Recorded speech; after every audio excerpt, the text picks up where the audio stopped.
ನಮಸ್ಕಾರ ರೈತ ಮಿತ್ರರೇ, ಇನ್ನು ನಾವು ನೋಡ್ತಿರೋದು 86-032 ಅಂದ್ರೆ 86-032 ಕಬ್ಬಿನ ತಳಿ ಸಸಿ ನಾಟಿ ಮಾಡಿದ್ದು ಪ್ಲಾಟ್ ರೀ.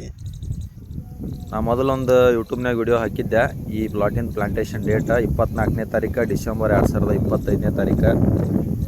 ಪ್ಲಾಂಟೇಶನ್ ಮಾಡಿ ಇವತ್ತು 39ನೇ ದಿನ ರೀ.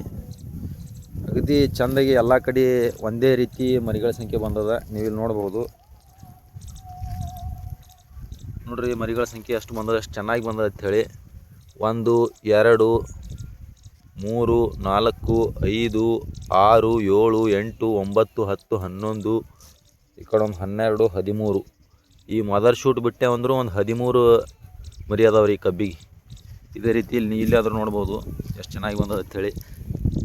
1 2 3 4 5 6 7 8 9 ಮರಿಗಳದಾವ ಇದಕ್ಕೆ ಮದರ್ ಶೂಟ್ ಬಿಟ್ಟರೆ.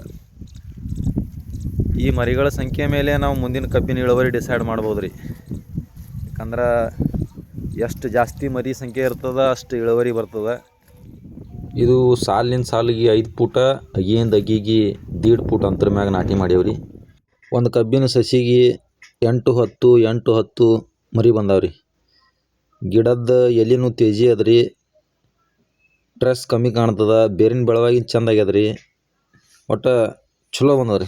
ಇದ್ರಾಗ ಇನ್ನೊಂದು ವಿಶೇಷ ಏನಪ್ಪ ಅಂದ್ರೆ, ನಾವು ಸಸಿ ನಾಟಿ ಮಾಡಿದ ದಿನದಿಂದ ಇಲ್ಲಿವರೆಗೂ ತನ ಹರಿ ನೀರು ಒಟ್ಟ ಕೊಟ್ಟಿಲ್ಲ ರೀ. ಫ್ಲಡ್ ಇರಿಗೇಷನ್ ಅಂತಾರಲ್ಲ, ಒಟ್ಟು ಡ್ರಿಪ್ ನೀರೇ ಬಿಟ್ಕೊತ ಬಂದೇವಿ.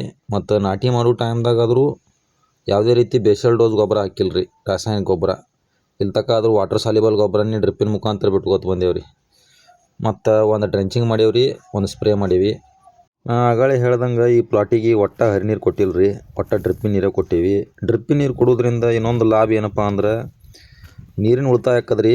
ನಮ್ದು ಒಂದೇ ಬೋರ್ ಅದ, ಒಂದು ಬೋರ್ಲೇನೆ 6 ಎಕರೆ ಮೇಂಟೈನ್ ಮಾಡ್ತೀವಿ. ನೀರು ಬಿಡೋದ್ರಿಂದ ನೆಲಾನು ವಾಪ್ಸ ಕಂಡೀಷನ್ನಾಗ ಇರ್ತೈತೆ ರೀ, ಸ್ಪಂಜ್ ಇದ್ದಂಗೆ ಇರ್ತೈತಿ. ಬೇರಿನ ಬೆಳವಣಿಗೆಗೆ ಅನುಕೂಲ ಆಕೈತಿ.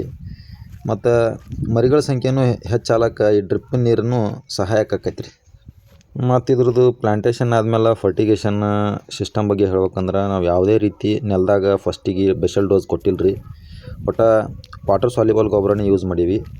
ಸ್ಟೆಪ್ ಬೈ ಸ್ಟೆಪ್ ಅಂದ್ರೆ ಅದು NPK ಯಾವ್ಯಾವ ಹಂತದಾಗ ಎಷ್ಟೆಷ್ಟು ಪ್ರಮಾಣದಾಗ ಕೊಡಬೇಕು, ಒಂದು ಎಕರೆಗೆ ಕಬ್ಬಿನ ಬೆಳೆಗೆ ಎಷ್ಟು ರೆಕಮೆಂಡೇಶನ್ ಇರ್ತೈತೆ ಅನ್ನೋದ್ರ ಮ್ಯಾಗ ಭಾಗ ಮಾಡಿಕೊಂಡು step by step water soluble ಗೊಬ್ಬರನೇ ಕೊಡ್ಕೊತ ಬಂದೇವ್ರಿ. ರಿಸಲ್ಟ್ ಚಲೋ ಅನ್ಸದ ನಮಗೆ. ಇನ್ನೊಂದು ರೀ, 15 ದಿನಕ್ಕೊಮ್ಮೆ ಜೀವಾಮೃತ ಯೂಸ್ ಮಾಡೇವ್ರಿ. ಇದಕ್ಕೆ ಎಕರೆಗೆ 200 ಲೀಟ್ರ್ ಜೀವಾಮೃತ. ಆ ಲೆಕ್ಕದ ಮ್ಯಾಗ 15 ದಿನಕ್ಕೊಮ್ಮೆ ಶೆಡ್ಯೂಲ್ ಮ್ಯಾಗ 15 ದಿನಕ್ಕೊಮ್ಮೆ ಡ್ರಿಪ್ ಮುಖಾಂತರನೇ ಜೀವಾಮೃತ ಬಿಟ್ಟೇವ್ರಿ. ನಮ್ಮ ಅಂದಾಜಿಗೆ ಮೀರಿ ಮರಿಗಳ ಸಂಖ್ಯೆ ಬಂದಾವ್ರಿ. ಈ ರೀತಿ ಮರಿಗಳ ಸಂಖ್ಯೆ ಮೇಂಟೈನ್ ಮಾಡ್ಕೊತ ಹೋದೆವಂದ್ರೆ ಎಕರೆಗೆ 100 ಟನ್ ಬೆಳೆಯೋದೇನು ದೊಡ್ಡ ಮಾತಲ್ರಿ, ಬೆಳಿಬೋದು. ನಾವು ಯಾವ ಫರ್ಟಿಗೇಷನ್ ಶೆಡ್ಯೂಲ್ ಫಾಲೋ ಮಾಡೇವಿ, ಸ್ಪ್ರೇ ಏನು ಕೊಟ್ಟೇವಿ, ಡ್ರೆಂಚಿಂಗ್ ಯಾವ್ದು ಮಾಡೀವಿ ಅನ್ನೋ ಹೆಚ್ಚಿನ ಮಾಹಿತಿ ಸಲುವಾಗಿ ನಮ್ಮ ವಾಟ್ಸಪ್ ಗ್ರೂಪ್ ಜಾಯ್ನ್ ಆರಿ. ಲಿಂಕ್ ಡಿಸ್ಕ್ರಿಪ್ಷನ್ನಾಗ ಕೊಟ್ಟಿರ್ತೀನಿ. ನಮಸ್ಕಾರ ರೀ.